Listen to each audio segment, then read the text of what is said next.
A special edition of our Orlando City, Orlando Pride Twitter Q&A. A few things have happened, so we thank you for your patience and for joining us at a slightly different time, slightly different day. We wanted to jump on camera, get in front of people, and get some questions answered because we knew there were a whole bunch of interesting ones this week. We are on Facebook Live. If you have any questions for us, you can send them there, and we will take some stoppage time questions on Twitter. I will say we have gotten a ton in the last 2 hours. Really appreciate the feedback and your interest, and so we've tried to call ones that all are on the same topic and represent all of them, make sure we hit all the things that you asked for. So keep hitting us up in these different avenues, Facebook Live or at OS Lions, and we will try to answer from there. But first, to recap, quite the week for Orlando City Soccer Club. First off, 4th of July game at FC Dallas. Really challenging night for Orlando City. Worst performance of the season, possibly worst of the MLS tenure. Really just tons of turnovers, miscues, and it all set up to a 4-0 loss on the road. Very disappointed team afterward. Said players were just upset with their effort and their performance. It was something that anybody watching it was pretty clear to them. It was not a good day. So, Alicia, that leads us to what happened next. Can you recap what we've heard in the last 24 hours? Right. So Wednesday night, Orlando City fired 8-year head coach Adrian Heath. He's been with the team since the beginning, since they came to Orlando from Austin, and he was with them in Austin as well, in case that wasn't clear. But yeah, they fired him, and with him went assistant coach Mark Watson as well, and assistant Bobby Murphy and OCB coach Anthony Pulis will be taking over in the interim. But so late last night, around 9 p.m., the club made the announcement in the form of a press release to the public and to media members, and started a lot of people.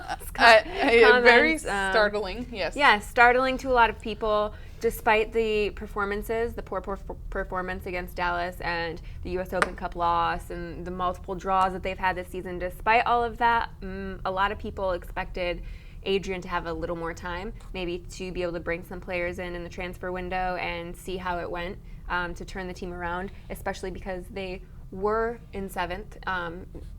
Not totally at the bottom of the league with some games in hand. So for a lot of people, it was a surprise. It was seen as a little premature, and it was dropped at 9 o'clock at night. So it was a nice little shock. Shock to the system. At the same time, we will say in the preseason, Adrian Heath was among those making it clear that the expectations were pretty straightforward for him. He needed to be successful. They needed to be on track to make the playoffs. Playoffs was not a goal this year. It was an expectation. Right. And you have to think with where they were at, perhaps what they saw was not enough to make them feel that they were on a trajectory to hit that point. So we will jump to your questions. Alicia has spent all night and all day doing a lot of reporting, checking out a lot of different interviews. We've had lots of communication with Orlando City and others within the community. Very happy to be able to take all that reporting and answer your questions now. So first up, it's going to be a multi-part situation, so I'm going to go through a couple of these because they hit on the same topic. First one right out of the gate is how this happened. Right. From City Beautiful Game at City Beautiful SC, why is the team not holding a press conference about firing the only coach the team has known? And then I'm going to queue up the next one from Purple Pride Army. At Purple Pride Army asks, why are we only reading a press release online? This is a massive deal that the club should be addressing, not at 9 p.m. Right. So this is a two-parter question, and it touches on the tone that we've heard from a lot of different people. So you had the opportunity to talk with Phil Rollins. When is he planning to more fully address, I guess, reporters? Yeah, so basically you're hearing about it at 9 o'clock at night, first of all, because you heard about it immediately after Adrian Heath was told about the decision. They put the press release out to inform everyone as soon as possible. Phil Rollins did do an open letter that was put out on social media later that night as well. He recorded a video interview that was sent out to media today, and he is planning on speaking in the post-game press conference on Friday after the Houston match. So yes, a little different than some other professional teams tend to do it by, holding a formal press conference immediately to make the announcement. But I believe it was a decision that was made later in the day, executed late at night, and, told the public immediately afterward. I can understand the consternation over that particular approach, but I can also see that, if they had waited until a morning press conference, the news would have been out. Yes. The news absolutely would have been out the minute that Adrian Heath was informed of the decision, and the club wanted to be able to explain the approach that they took, which they were able to do, in their opinion, in their press release and in an open letter that Phil Rollins posted on the Orlando City website to fans. So I think their goal was transparency. I know it may not have felt that way, but it was just the timing happens as the timing happens. And we've seen many cases. I hate to always compare Orlando Magic and Orlando City. They're two different animals. But when a decision has been made, it has leaked before a press release, if a press release doesn't come out immediately. So I think they've learned from that experience, and their goal was to share. So I get being disappointed, but the goal seemed to be to share. I'm going to take a quick Facebook Live question, which I'm very excited. We have some of these streaming in. Just looking for some clarification, I think, from Scott Wolf and some of these others. Rick Chasowski was looking at, trying to understand who the interim coaches are. So can you just go over one more time who the interim coaches are for right now? And in a little bit, for the people on Facebook Live and asking questions on Twitter, we'll go over the search for a new coach. But first off, let's just clarify for people, who are the interim coaches? All right, so the interim coach is Bobby Murphy. He came in before this season, very tactical coach, works with them in that aspect. You had Mark Watson, the assistant who left. He had a lot of experience in MLS, and so he had been with Adrian for a little bit longer, and he is also gone. Bobby Murphy taking over, along with Anthony Pulis, who is the head coach of OCB, former player. He'll be stepping up. He's still coaching OCB full-time. He is out there today coaching OCB, but he also is helping in the interim Bobby Murphy coach Orlando City. All right, so we have, going back to some of our Twitter questions, we have some very emotional reactions from fans who have been very passionate about the growth and development in this club. And the next one I've got is from Annie's Adventures, Annie Cat Photo. Why has Orlando City SC ruined such an amazing team? We were doing so well, and now they've begun dismantling. It's a tough question. It's a question that a lot of people ask. I spoke with Phil directly. I asked him, is this, fans are worried that this is a direct hit to the culture of the team that they've grown to love so much, the grassroots atmosphere that developed this team into a team that was good enough and had a big enough fan base to make the leap to MLS. And he said that this decision had nothing to do with the culture of the team, with the fans, with anything. They made this decision because they thought it was in the team's best interest to move forward. He said it's the first coaching change they've made in 8 years. So he's not sure why everyone's so up in arms, because a lot of times coaches change much more frequently than that. They thought that this was the time the team had lost its passion and they needed to inject that back into the team, and thought that a coaching change would do that. Whether you agree with that or not, that is what Phil said. In their eyes, they're not dismantling the team. The team very much stands on its own and is remaining, and they're replacing the head coach. All right, so we have 3 very similar questions in a row that I'm going to go over to that kind of come along the same lines of this, that we're going to be able to have a little bit more of a conversation on. The first one is Roar for Orlando. There's been a huge change this year with Orlando City SC. No communication with fans, bad player decisions, who's calling the shots? Okay, so it's the first part of it. We can go ahead and answer that one real quick. Who's calling the shots? I mean, I think what's not necessarily spelled out completely in a tweet is there's a perception that Flavio Augusto da Silva, the majority owner, has taken over calling almost all shots for this team.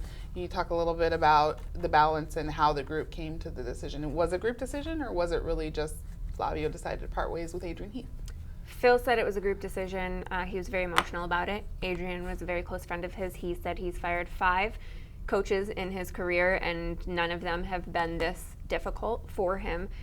He flew back from England yesterday to do it face-to-face and let Adrian go himself personally. So he told me it was a group decision. The entire board was in on it. That includes Flavio, Alex Leitao, the CEO, Phil Rollins, the president, and one other member that people aren't as familiar with.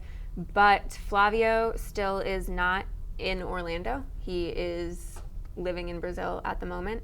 So they have to talk. He said that they've talked a lot They've all had various discussions over a period of time to come to this point and thought it was the right thing to do. So Phil flew in yesterday to do it. All right, so we've got this next two-parter, and this again touches on fan response to how the club has been going. This is from Orlando County SC.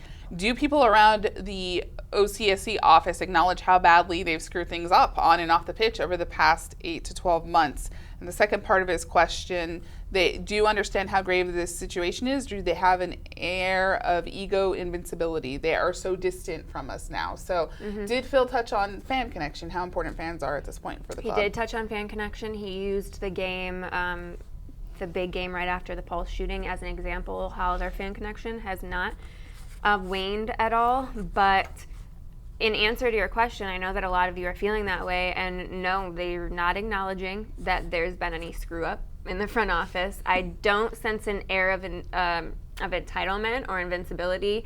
I do feel that Phil was sincere when he was talking about, you know, the fan connection and everything that they want to do with the fans to grow the club and take it to the next level. But no, there's no admitting that there's anything gone wrong. All right, so we're going to touch on some of this as well, but part of that is also there's been some concerns about season ticket renewals, the way it's worked for fans, and I think that's probably contributed to these fan questions and the office being out of touch. How did Phil respond to the question about season ticket renewals and people being moved and not getting quite the right spots they expected in the stadium, not getting the same amenities that they were used to when they first bought in as original season ticket holders for the club moving into MLS? Yeah, he said basically the same thing that I was told by the VP of ticket sales, that I was told by the CEO, that there's 18,000 season ticket holders, and it's a smaller group of people who are unhappy and whose seats have moved and who have been broken apart from maybe groups that they wanted to sit in, and it wasn't their intent to anger anybody, but you know, nothing's ever 100% when you're transferring to a new stadium, because the new stadium isn't identical to the one that they're leaving. That being said, I think that those fans who are upset and who do have a gripe with this should continue to vocalize that, because I feel that they still care about the fans, whether they're showing that at the moment to you or not, or you're feeling that. I think that you just need to keep showing them how much you care and that you're unhappy, and, you know, tell them. Right. So in response to this, they have asked people to contact their ticket reps if they have problems with tickets. The answers are not always what you want them to be. They're asking people in part to wait a short period of time before they're able to move people in their seats.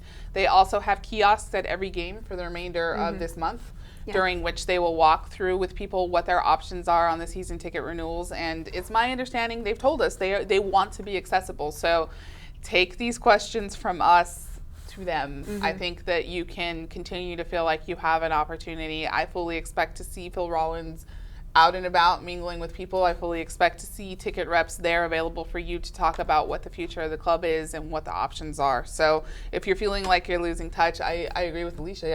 I would say the next step is to continue communicating with the club, because they have assured us over and over and over again that they're committed to this community. All right, so we have a next round of questions about the future.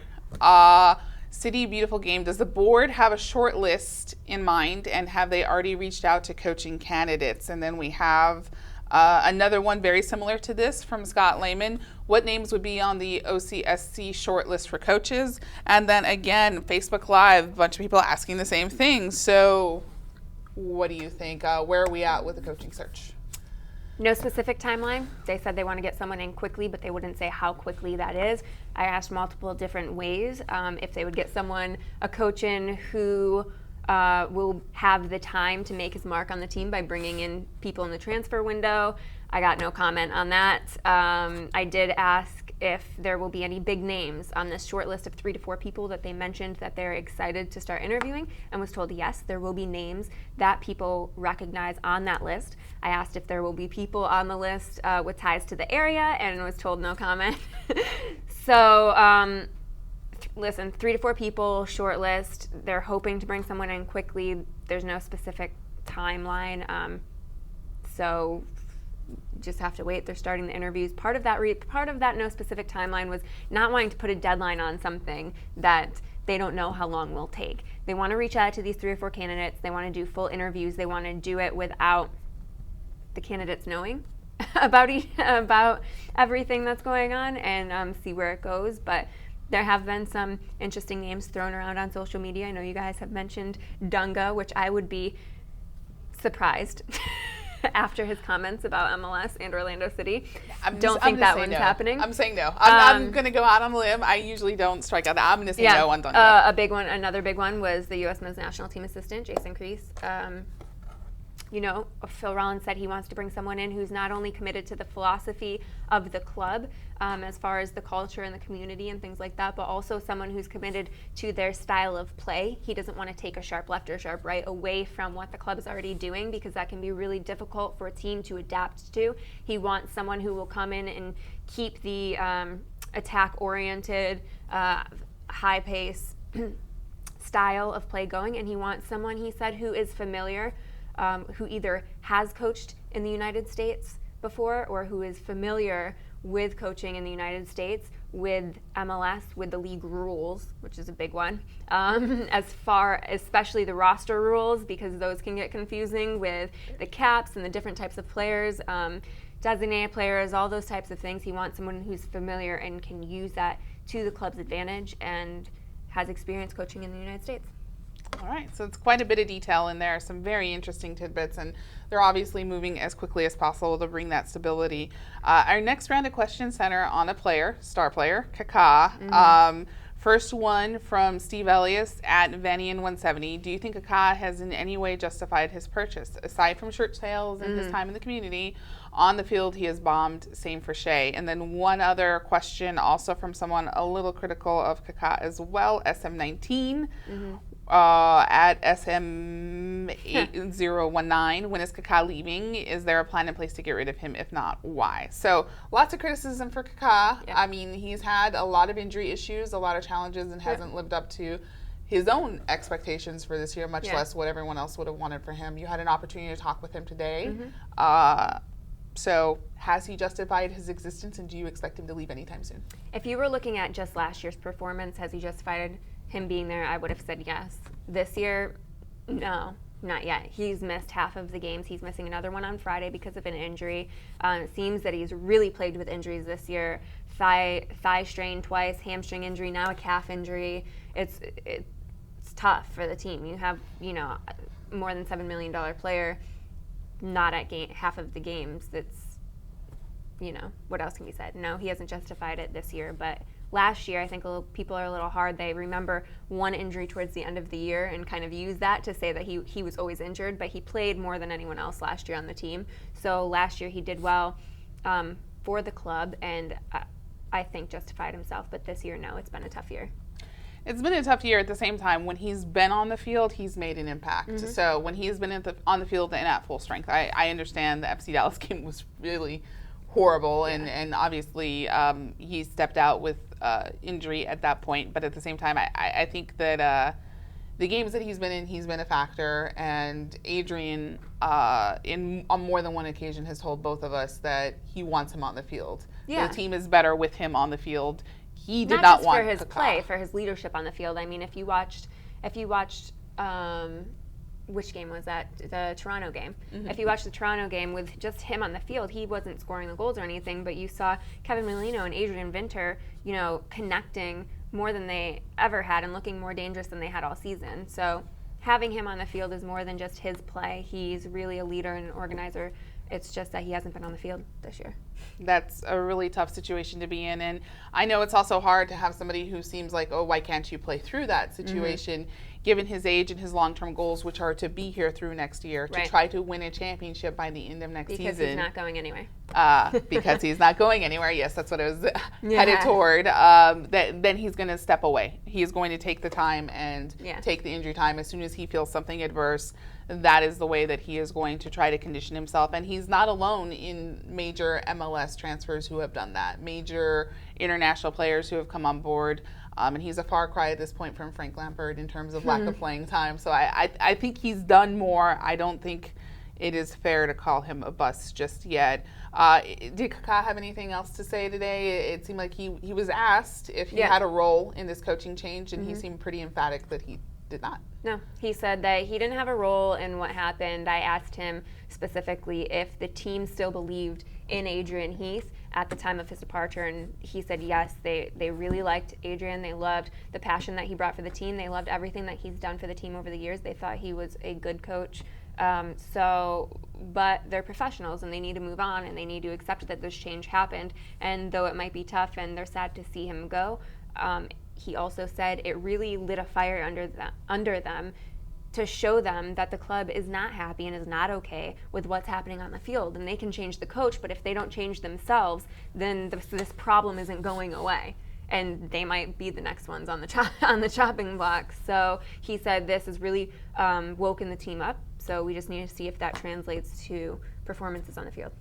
All right, so performance on the field is the trend of the next question to Steve Elias at Vanian 170. Will Anthony Pulis, have the say on the team tomorrow, the selection, I guess, of who's going to play against Houston? If so, can some OCB play and drop the first team deadweights? I'm going to say this is hilarious because OCB started so tough at the beginning of this year. Losses looked terrible. People were like, oh my God, what's going on with OCB? And now they've had a strong run of play, and I think people feel a lot better about the way things are going for that squad than they do about Orlando City. But Anthony Pulis is going to be busy. He's remaining the head coach of OCB, but he's also coming in to coach with Bobby Murphy as the interim coach. You saw he did both today. He was with Bobby, interacting, talking to players, overseeing finishing drills for Orlando City, and then he stayed afterwards and coached the entire OCB practice. So I think that him and Bobby Murphy are going to be working closely together, but Bobby Murphy may take a little more of a lead on Orlando City because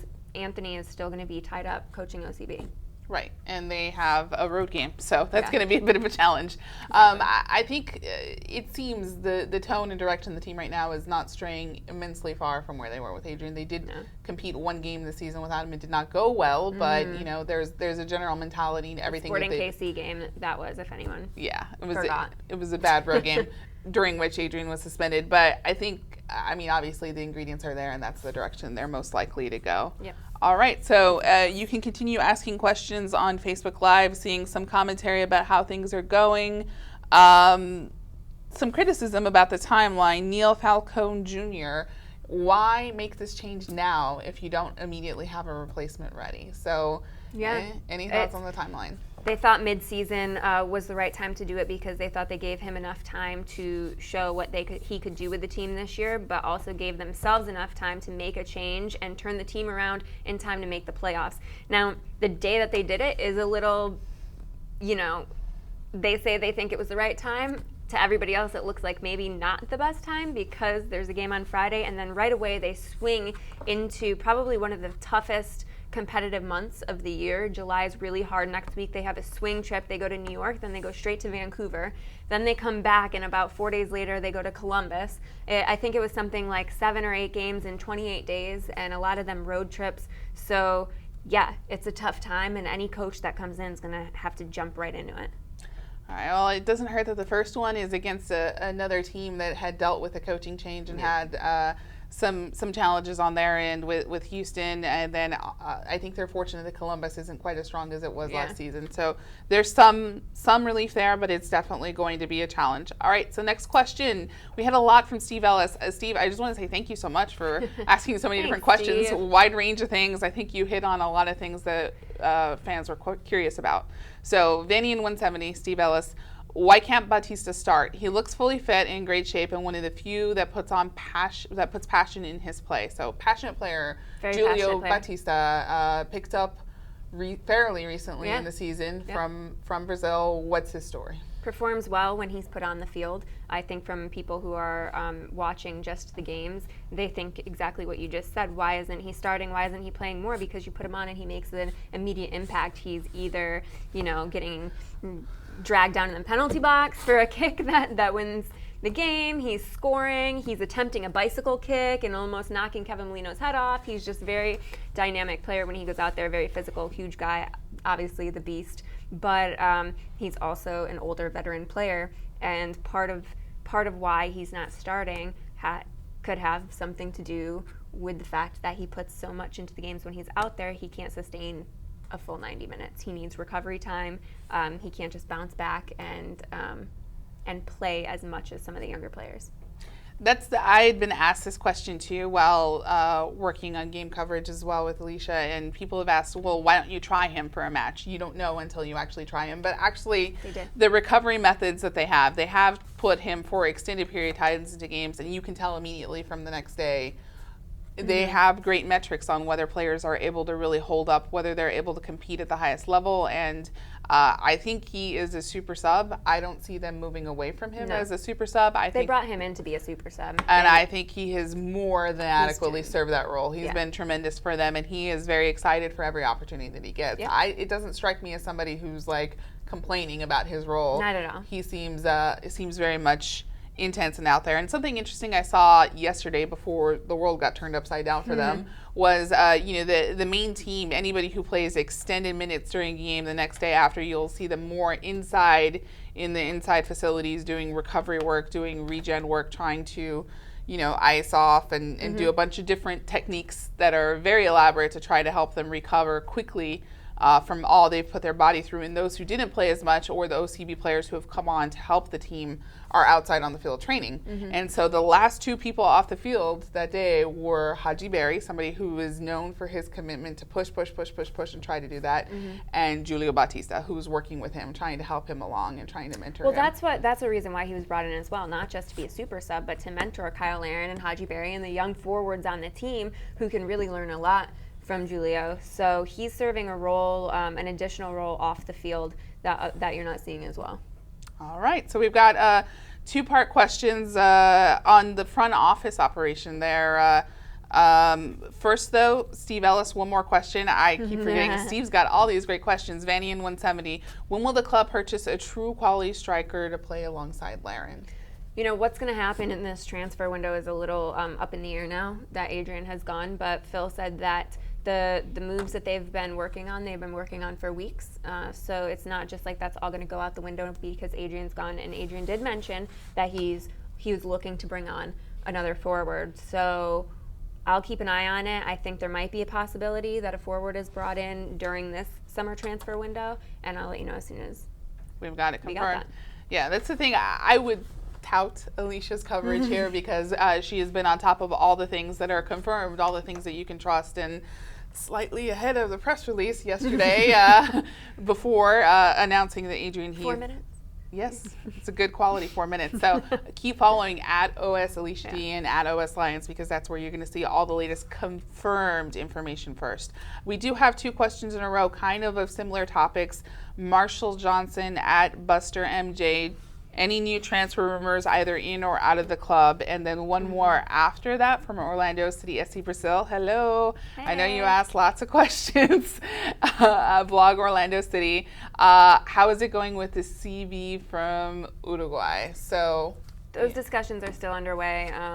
There's been no additional comment about what's happening there. They are in discussions. Phil confirmed again today that they're still in discussions with him. I've seen some reports from foreign media that I haven't put out there because I have not confirmed it yet, but I have seen some reports that he's heading to Orlando soon.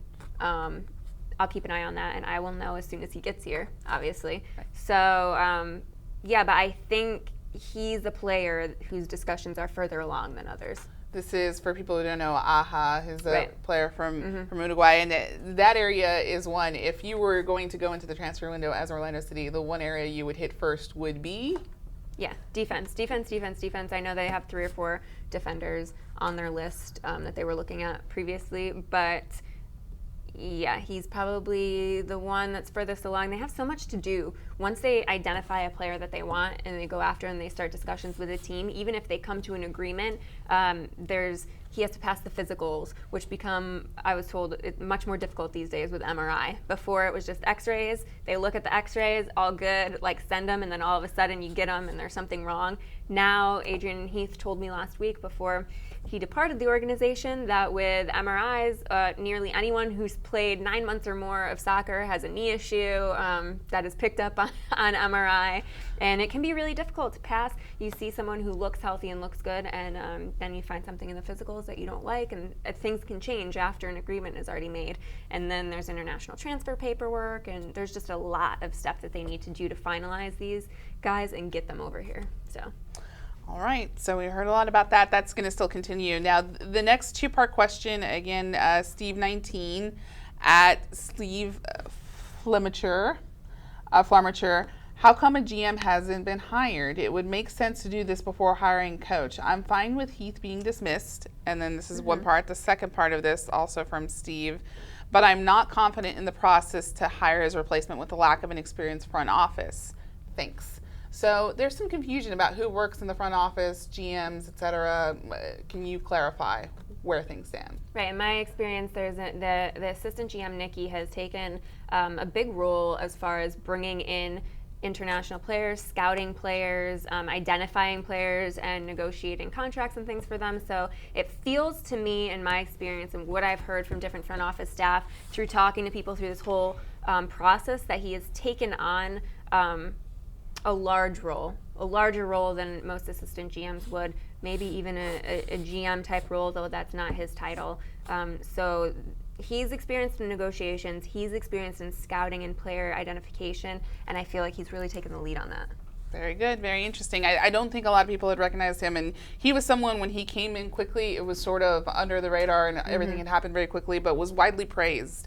Somebody who I think maybe we will do our best to introduce people to when he's slightly less busy. He's swamped right now. I've requested interviews with we him, will help introduce you to him so that you have a better feel for somebody experienced who's working in the front office and that they're not operating all by themselves, that Phil or anybody else is kind of lost out there. Yeah. All right, next question. Steve Ellis at Vanian 170. What does this mean for Harrison Heath? Oh, I know, that's hard. Son of Orlando City coach Adrian Heath. What does this mean for him? Coaches, players were hugging Harrison today at training, so I think it's been a rough 24 hours for him, family-wise, seeing this all happen. But I was assured that Harrison has a spot on the team, and hopefully for a long time. They believe in him as a player. They believe in his development and what they've seen from him so far, and think that he can be a really great player in the future. And they're hoping that he decides to stay with the club for the long run. So this is going to sound really strange for him. I think getting over the hard part of this is extremely painful to see your dad have to go through this kind of a process. But I think long term, it may not be the worst thing in the world for his development. Adrian Heath has confessed at times that he's a little cautious. He's told national media this in particular about how often he plays Harrison. He feels a little bad, doesn't want to show too much favoritism. He's actually quite hard on him. I think Harrison's a really talented player, and I think he'll get an opportunity to show that, stepping out of that shadow and getting an opportunity to show what he can do. He has thrived with OCB, and this is a turning point for him as well, and he'll get an opportunity to show whether he wants to stay invested and be part of the club long term. I think they'll give him a fair shot, it sounds like. Yeah, and Bobby Murphy said, it's a little bit of a change for him. He's no longer the coach's son. He's just a regular player. So we'll see how it goes. I mean, that's probably less complicated once you get over the difficulty of what's happened. Another great question, Steve Elliott at Vanian 170. Will Phil Rollins be the next old guard to go by amicable terms, ruining all the club's history and culture? So Phil, does he feel like he's on the hot seat now? Not from what I could tell. It seemed like he was sincere when he answered my question. I asked him point blank, Phil, are you the next one out the door? And he said, the only place I'm going is home after this interview. So he's assured me that he is not going anywhere. He's staying with the organization. He seemed sincere. Yeah, I think that's all I can go by. Who knows? Things may change in the future, but as of now, I believe that. I think he's had a strong working relationship with Flavio and with other people within the club. I think a lot of people from the outside have said, Phil's going to be the next to go, and Flavio's just going to assert his will and take over all roles of operations and all different things. But the times I've interviewed Flavio as well, he seems genuine in feeling like this is the spirit and soul of Phil's club, and they have worked in tandem, it seems, to make big decisions about this club. There obviously were some things that didn't go as well during the summer, but they seem to have taken steps away from that, and I think the only way we're going to officially be able to tell that was time. Yeah, they are aware of how important Phil is to the club. They were aware of how important Adrian was to the club and where it is now, where it came from, and the culture surrounding it. So the decisions aren't being made lightly, but big decisions have been made. All right. Well, next, we've got 2 more questions here. Matthew Ganny, at Matthew Ganny. Why are there not more options for out-of-town viewers to watch games? I believe it would help establish City as Florida's soccer team. So this one's part of TV rights are really challenging. There is a local partnership to have the non-national TV televised games available, and there's an MLS streaming package. And so getting beyond that, getting more regional television opportunities is still very difficult for MLS. But they've invested in having these media rights opportunities, and you have the opportunity to buy streaming packages, and that's what they're counting on, that their target market, their target audience will go online and will stream them. I think as the audience continues to grow, as Orlando fans continue to pack the stadium, and especially in a newer stadium where the seats are going to be harder to come by, you're going to start to see that more and more. We've even seen that on the Pride side, where no games were set to be on television, and the Bright House Sports Network recognized an opportunity and picked up 4 home games to broadcast. So, you know, there are opportunities for growth and development, but it's going to be a question of how MLS just continues to grow in the community. Yeah, I think there's a desire to have that coverage. It's just, you know, like you said, it needs to grow more. The audience needs to grow more. TV stations and broadcasters need to believe more in the soccer coverage to give them those opportunities. I think there is an uneven sort of level of support there in terms of coverage. We've seen, and I know, yes, it would be easiest, like, well, if you put it on TV, then everyone will see it, and then the support will grow. That cart is not getting ahead of the support. The support's going to have to come first. People are going to have to contact their cable company and say that I want to see this on my TV. People are going to have to show with the live streams, with various things that they watch, that they want to be there in order for it to continue to develop. Yep. All right, so Is there any more? we actually have an Orlando Pride question. What? There was actually really big Orlando Pride news yesterday, which we thought was going to be like the biggest thing. I know, they signed a goalkeeper, a very good goalkeeper. A goalkeeper who I feel like they pulled a rabbit out of a hat. Because, and a former Florida goalkeeper. Yeah, FIU. So I feel like they pulled a rabbit out of a hat getting a W League 2015-16 Goalkeeper of the Year. Australian connections. You know, very difficult to get someone of that caliber mid-season. So the question we have next is from DJ Verhoost at Sports and RVing. Any plans for acquisitions for the Pride? So they do have one more spot, but they are going to be very careful. This was an exhaustive search for goalkeeper, and that was very challenging. So I think at this point they're going to be very careful in looking for a midfielder or striker to replace Leanne Sanderson. Technically, they haven't used her spot yet. Right. So they are going to look and try to find someone who, not only for the second half of the season, but long-term can really help the club. And I don't expect them to jump on that immediately. The first and foremost goal was they need a goalkeeper by Sunday.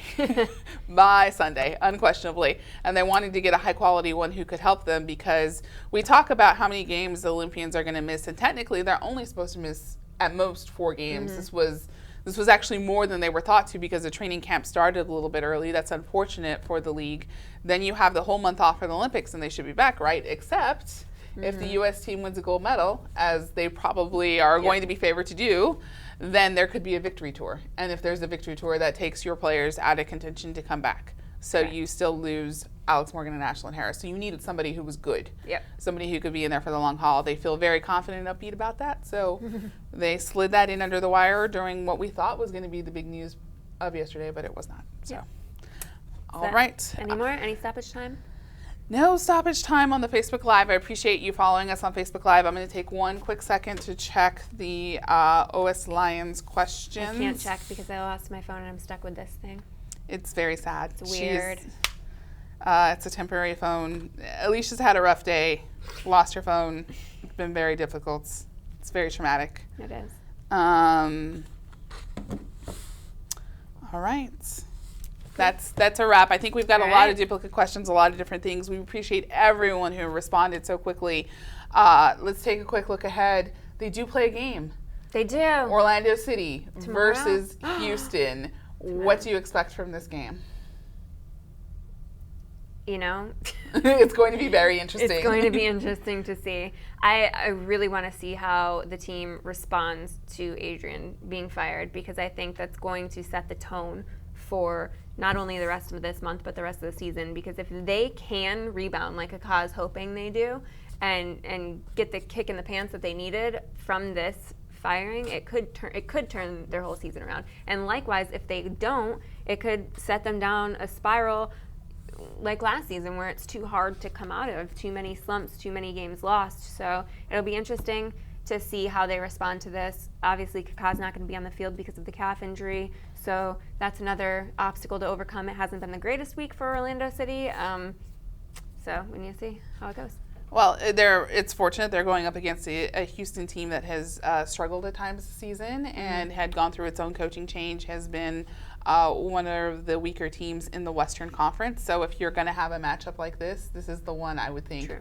And they're hopeful that fans will still turn out, that will at least support the players. They've said they need their fans more than ever.